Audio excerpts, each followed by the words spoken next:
আজ থেকে আমার জিমের সম্পূর্ণ টাইমিং চেঞ্জ হয়ে গেল। আগে আমি সকালে যেতাম, এখন আমি সন্ধ্যেবেলা যাবো আজ থেকে।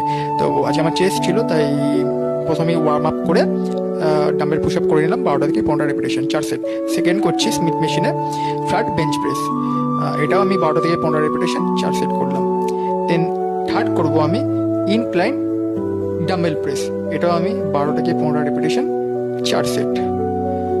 আর ফার্স্ট টাইম আমি সন্ধেবেলা জিমে গেলাম, তো এত ভালো অ্যাম্বিয়েন্স থাকে বা এত ভালো পাম্প পাওয়া যায় এটা আমি ঠিক জানতাম না। ধারণাটা হয়তো ভুল ছিল, এর আগে আমি জানতাম যে সকালে খুব ভালো হয়। যাই হোক, ফোর্থ যেটা আমি করলাম সেটা হলো লোয়ার কেবিল ক্রস।